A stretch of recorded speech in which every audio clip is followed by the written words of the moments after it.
So have you ever picked up a book, one that feels like more than just a story, something that really explores deep human stuff and just stays with you? Well, today we're diving into a book exactly like that, Gabrielle Zevin's incredible novel, Tomorrow and Tomorrow and Tomorrow. Our mission really is to unpack all its different layers. We'll look at how Zevin uses, interestingly enough, video games to explore big themes, creativity, cultural identity, games as art, and the really messy, complicated nature of human connection. And for this, we're drawing on a great review from Pacific Ties and a pretty thorough summary from SparkNotes AI. They'll help guide us. Yeah, and it's important to say this isn't just about the story itself, even though it's, fascinating. It's really about what the novel shows us about our own lives. Things like navigating those really intense creative drives, understanding different identities, especially today, and fundamentally, how we find meaning and connection. Zevin uses this unique lens to sort of shed light on the real world. Okay, so let's start with that title, because it's really evocative, isn't it? Tomorrow and Tomorrow and Tomorrow. It immediately makes you think of Shakespeare, right? Macbeth. Which is, let's face it, pretty dark stuff. All about life being futile, meaningless repetition, signifying nothing. Really bleak. But, and this is where it gets really interesting, Zevin completely flips that. She takes that same phrase and turns it into something, optimistic. She frames it around this idea of infinite rebirth. Redemption, even, like in a video game, where game over isn't the final word. You can always restart, try again, learn. Right. There's that quote from Zevin, I think it was highlighted in the Pacific Ties review. She says, "It's tomorrow and tomorrow and tomorrow. It's the possibility of infinite rebirth, infinite redemption. The idea that if you keep playing, you could win. No loss is permanent because nothing is permanent, ever." Wow.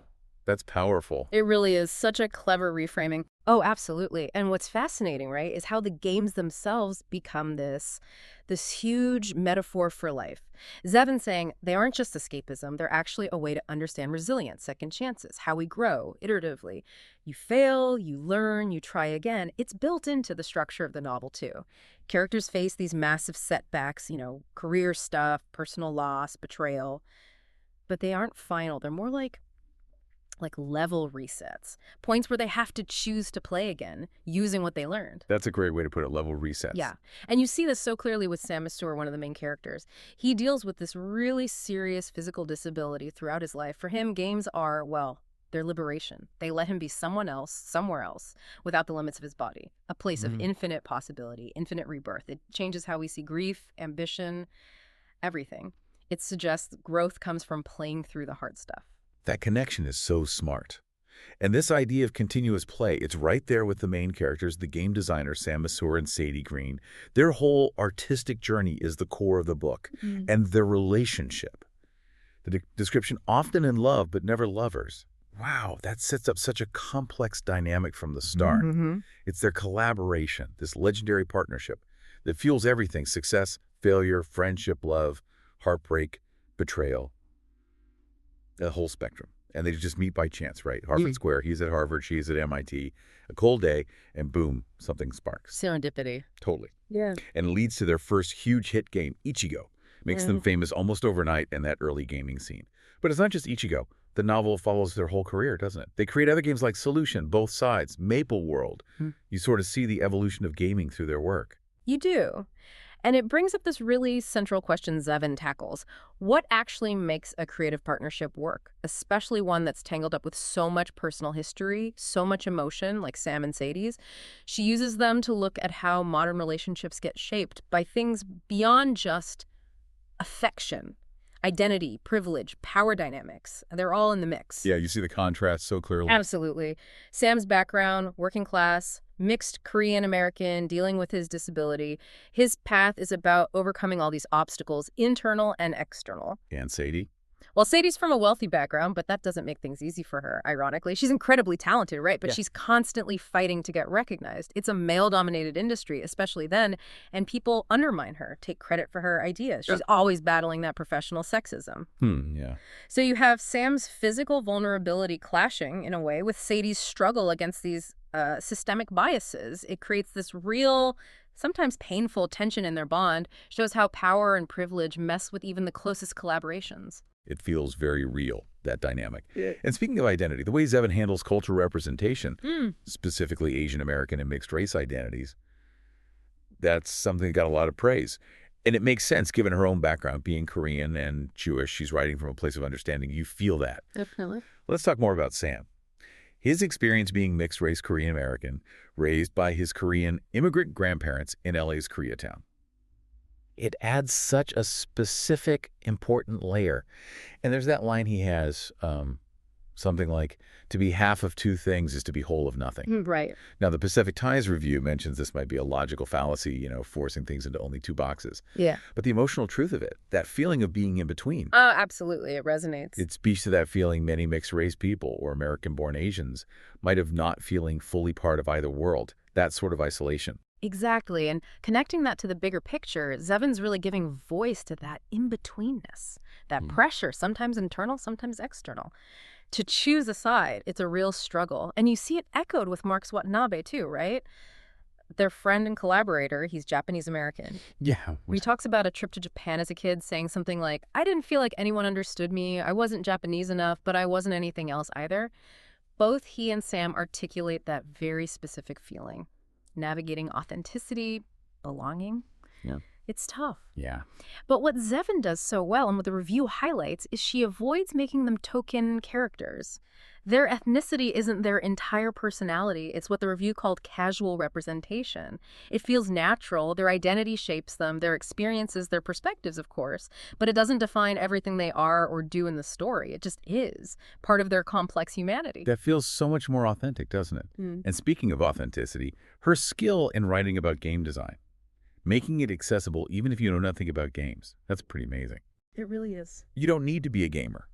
She uses the industry language like game engine this or player choice architecture. That, but not just as jargon. It becomes part of their creative struggle. Yeah. You understand their debates about difficulty curves because they mirror their own life choices. Yeah, it makes the abstract tangible. And she weaves in all these references to real games, especially those influential Japanese RPGs and older titles. Yeah. Like Chrono Trigger or Final Fantasy. They're not just random name drops for gamers. They create this atmosphere, this history that Sam and Sadie are building on. Even if you don't know the games, you feel the significance.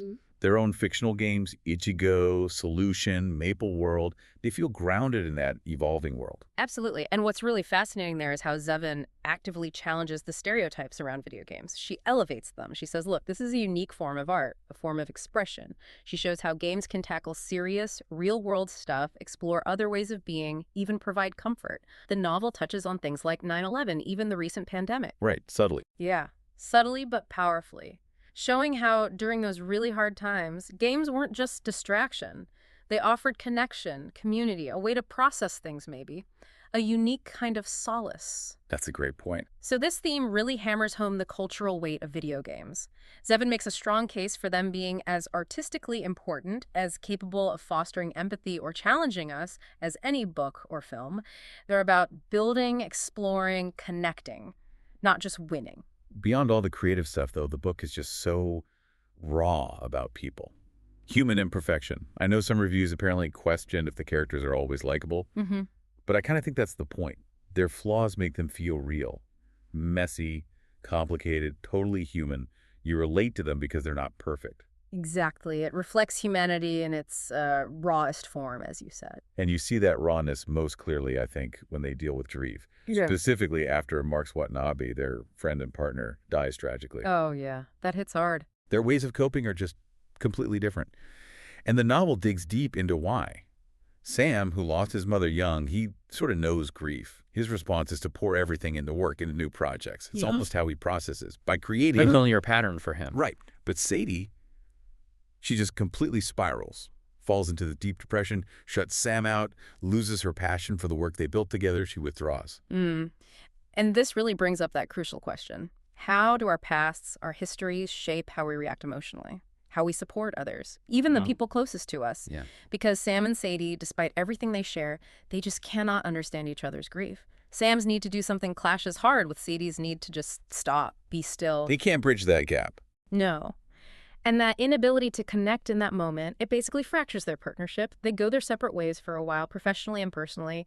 It's not really a character flaw, is it? It feels like an authentic portrayal of how grief can just break things. How two people, even with a deep bond, might be totally unable to give each other what they need in that moment. It's devastatingly human. Yeah, it shows their self-destructive ways of grieving, maybe, but ways that feel completely human. Grief isn't neat. It's messy, complex, and it can tear even strong connections apart if you're not careful, or if your histories just don't align in how you handle it. It shows how our past really shapes our capacity for empathy in crisis. Wow. Okay, so recapping this deep dive, Tomorrow and Tomorrow and Tomorrow really gives us so much. A profound look at creativity, collaboration, the nuances of identity, games as art, and just this incredibly raw, honest look at human emotions, especially grief. It weaves together their work and their lives so skillfully. Just a deeply compelling read. Absolutely. And ultimately, I think this dive reminds us that life, yeah, it's like a game sometimes, full of challenges, setbacks, moments that feel like game over. But Zevin's core idea, that infinite rebirth, it really sticks with you. It's not just comforting, it's almost a call to keep going. There are always more chances to learn, to grow, to connect, if you just keep playing. So, thinking about all this, what does it mean for you, listening? Maybe it's just that powerful reminder, even when things feel final, like you've lost the game. There's always another tomorrow, another chance to play, to find redemption, to connect differently in this greater game of life. Makes you wonder, doesn't it? What games are you playing right now? And Are you ready for that next level?